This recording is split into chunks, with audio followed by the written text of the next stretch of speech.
जैसे कि हमने लास्ट एपिसोड में देखा, स्नोवेयर से सेक्ट से सभी लोग निकल चुके थे और इसके साथ ही अमन को लीडर योहान पे शक हो गया था कि वो जरूर अपने सेक्ट के अंदर कुछ कर रही है, लेकिन उसने इसके बारे में किसी से भी डिस्कस नहीं किया। फिर वो जियो से मिलने के बाद उससे बताता है कि मुझे अपोकलिप्टिक से पहले यहाँ पर जो भी व्यक्ति थे उस सभी के बारे में जानकारी चाहिए। ये सुनने के साथ ही जियो भी तैयार हो गई थी और इसके बाद वो जाने के बाद उन सभी को मेल कर देती है। अब इस बात से अमन काफी खुश हो चुका था। फिर अमन प्लान करता है कि वो लीडर योहान को डराने के लिए कैप्टन को यहाँ पर रोकेगा। तो अब इसके आगे से इस पार्ट की शुरुआत होती है। इस पार्ट की शुरुआत में अमन कैप्टन से कहता है कि मुझे लगता है ज़ॉम्बीज़ के पीछे जरूर कोई छुपा हुआ है जो कि ज़ॉम्बीज़ को आगे बढ़ाना चाहता है और खुद सामने नहीं आना चाहता। जहाँ तक मुझे लगता है कि इन सभी के पीछे बहुत बड़ा मास्टर प्लान है जो कि खुद सामने नहीं आना चाहता और ज़ॉम्बीज़ को आगे बढ़ाना चाहता है और हम सभी को ये दिखाना चाहता है कि यहाँ पर जितने भी ज़ॉम्बीज़ किंग थे वो सभी मारा जा चुका है और इसके साथ ही वो हमें भटकाने की कोशिश कर रहा है कि जैसे हम लूज पड़े उसी समय वो अटैक करके हमें खत्म कर दे। फिर अमन कैप्टन से कहता है इन सभी ज़ॉम्बीज़ को मारना बहुत ज्यादा कठिन होना चाहिए, लेकिन हमने जब भी इन सभी ज़ॉम्बीज़ को मारा तो ये काफी आसानी से मारे गए, जबकि असलियत में ऐसा नहीं होना चाहिए था। लेकिन ऐसा नहीं हुआ। ऐसा लग रहा था कि वो ज़ॉम्बीज़ खुद जानबूझ के हमसे मरना चाहते थे ताकि आप सभी को लगे कि आप सभी ने यहाँ पर काफी अच्छे से काम किया और आप सभी यहाँ से लौट गए। क्या आप जब उन ज़ॉम्बीज़ को खत्म कर रहे थे तो आपको कुछ महसूस नहीं हुआ? अब ये सुनने के साथ ही कैप्टन उससे कहते हैं कि आखिर आप किस सबूत पे ये सभी बातें कह रहे हैं, क्योंकि मुझे तो ऐसा कुछ भी नहीं लगा। अगर आपके पास कोई सबूत है तो आप मुझे दिखा सकते हैं जिसपे मैं इस बात को बेस्ट कर सकूं, यानी कि विश्वास कर सकूं। उसकी ये सब सुनने के साथ ही अमन अपने चेहरे को नाम मिलाते हुए उससे कहता है मेरे पास अभी के समय कोई भी सबूत नहीं है, लेकिन मैं जो भी कह रहा हूँ वो बिल्कुल सही है। अब उसकी ये बात सुनने के साथ ही कैप्टन के चेहरे पे स्माइल आ चुकी थी और अब मुझे पता चल रहा है आखिर तुम अब तक कैसे टिक पाए हो, क्योंकि तुम किसी पे इतनी आसानी से विश्वास नहीं करते। भले ही काम काफी परेशान करने वाले हो, लेकिन इस तरीके से आप अच्छी से जिंदगी जी सकते हैं। और जहाँ तक रही ज़ॉम्बीज़ की बात, तो मैं आपको बता दूं कि आपको यहाँ पर चिंता करने की जरूरत नहीं है। अगर आपको कुछ भी गड़बड़ लगे तो आप मुझे मेल के थ्रू आप मुझसे बातें कर सकते हैं, उसके बाद यहाँ पर हम वापस आ जाएंगे।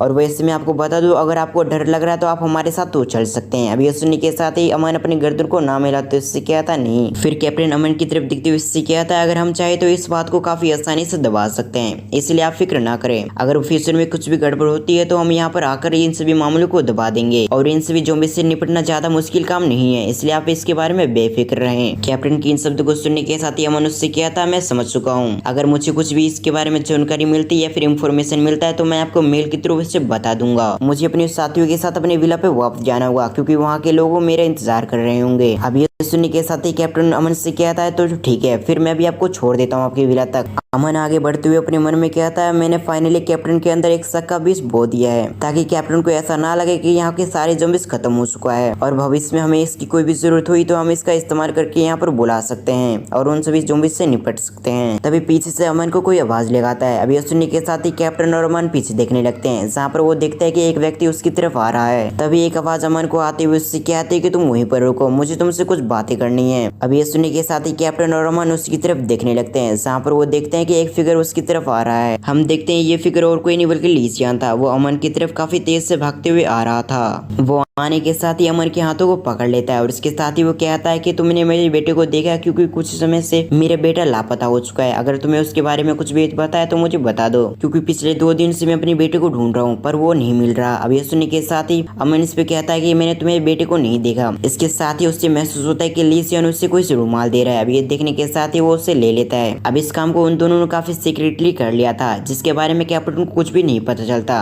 अब लीजियन के जाने के बाद अमन कैप्टन की तरफ देखते हुए उससे कहता है कि इसका बेटा 2 दिन पहले गुम गया था, इसलिए मुझे नहीं पता आखिर इसका बेटा कहाँ पर है। अब ये सुनने के साथ ही कैप्टन उससे कहता तो ऐसी बात है। फिर वो अमन से कहता है अगर ये सभी बात हो गई तो अब मुझे भी जाने की परमिशन दीजिए, मैं कुछ समय यहाँ पर रुक कर यहाँ से चला जाऊंगा। अब ये सुनने के साथ ही अमन उससे कहता है ठीक है, फिर मैं अपनी टीम के साथ यहाँ से चलता हूँ। ये कहने के साथ ही वो अपनी गाड़ी में रवाना हो जाता है। इसके साथ ही हम कैप्टन को देखते हैं जो कि अमन को बाय बाय कह रहे थे। फिर वो अपने चश्मे को ठीक करने के साथ ही कहता है इस काम ने मेरा दिमाग खराब कर रखा है, क्योंकि इसकी वजह से मुझे और परेशानी होगी। यहाँ पर कुछ दिन रुकना पड़ेगा क्योंकि मुझे नहीं पता आखिर यहाँ पर ज़ॉम्बीज़ अभी भी जिंदा है या फिर नहीं, तो इसके बारे में मुझे अच्छे से पता लगाना होगा। सीन शिफ्ट कर देर हम अमन को देखते हैं जो कि अपनी कार में बैठा हुआ था और इसके साथ ही वो अपने मन में कहता है मुझे उस रुमाल को निकाल लेना चाहिए। 28 दिन में और मेरी फैमिली को एक स्नोवेयर से सेक्ट से एक चिट्ठी मिली जिसमें उन्होंने हमसे कहा था कि अगर हमें उस स्नोवेयर सेक्ट के अंदर ज्वाइन होना तो हम ज्वाइन हो सकते हैं, और उस समय हमारे पास रिसोर्स भी नहीं था, इसलिए हम स्नोवेयर सेक्ट के अंदर ज्वाइन हो गए। जब उन्हें हमारी शक्ति के बारे में पता चला तो वो सभी दंग रह गए। फिर मुझे एक दिन एक व्यक्ति व्यक्ति मुझे एक पेड़ के पास ले गया जो पेड़ काफी बड़ा था और इसके साथ ही हमने देखा कि उस पे जो भी व्यक्ति खून चुरा था तो वो पेड़ उसके बदले में हमें एक सेब दे रहा था। अब ये देखने के साथ ही हम लोग काफी दंग रह गए और इसके साथ ही हम काफी खुश भी हो गए। हमें लग रहा था कि ये सिर्फ एक भोजन है, लेकिन कुछ समय बाद मुझे पता चला कि ये ड्रग की तरह काम करता है ये सेब, और इसके साथ ही इस सेब को जो भी खाता है तो उसे भ्रम होने लगता है। दूसरी तरफ हम अमन को देखते हैं जो कि ये सभी पढ़ने के साथ ही परेशान हो चुका था। अमन अपने मन में कहता है मुझे इसके बारे में पहले से जानकारी है। तभी डॉक्टर अमन से सवाल करते हैं आखिर आप क्या देख रहे हैं। अब ये सुनने के साथ ही अमन जल्दी से रुमाल को छुपा लेता है और जल्दी में वो कहता है कि मैं अपना अंडरवेयर बदल रहा था। ये कहने के साथ ही उसे रियलाइज होता है कि उसने क्या कह दिया। इस वजह से वो नर्वस हो चुका था और इसी कारण से उसके चेहरे पे स्माइल आ जाती है। दूसरी तरफ हम डॉक्टर को देखते हैं जिसे शुरुआत में कुछ भी समझ में नहीं आता, लेकिन कुछ समय के अंदर वो ब्लश करने लगती है। अमन की बात सुनने के बाद टीचर को छोड़कर सभी लोग हंसने लग गए थे। फिर सीन शिफ्ट होकर हम अमन को देखते हैं जो कि एक सीरियस लुक के साथ अपने मन में कहता है स्नोवर्सिव सेक्ट हमारे लिए काफी डेंजरस साबित हो सकता है, क्योंकि ज़ॉम्बीज़ के बाद अकेला यही सेक्ट है जिससे मुझे थोड़ा बहुत डर लग रहा है। इसलिए अब मुझे ढूंढना चाहिए आखिर स्नोवर्सिव सेक्ट सभी से क्या छुपा रही है, इसकी मिस्ट्री को सोल्व करना होगा। फिर सीन शिफ्ट होकर इधर हम अमन के घर के अंदर देखते हैं जहाँ पर एक लड़की अमन के इंतजार कर रही थी। इसके साथ ही वो अपने मन में कहती है आखिर उन सभी को कई दिन हो चुके हैं उन सभी को गए हुए, लेकिन इसके बाद भी वो लोग यहाँ पर नहीं आ रहे। मुझे यहाँ पर रहते हुए काफी बोरिंग फील हो रही है, यहाँ पर कोई भी चिलम चला नहीं हो रहा और इतनी शांति में मैं सांस नहीं ले पा रही हूँ। ये कहने के साथ ही वो बाहर की तरफ देखने लगती है।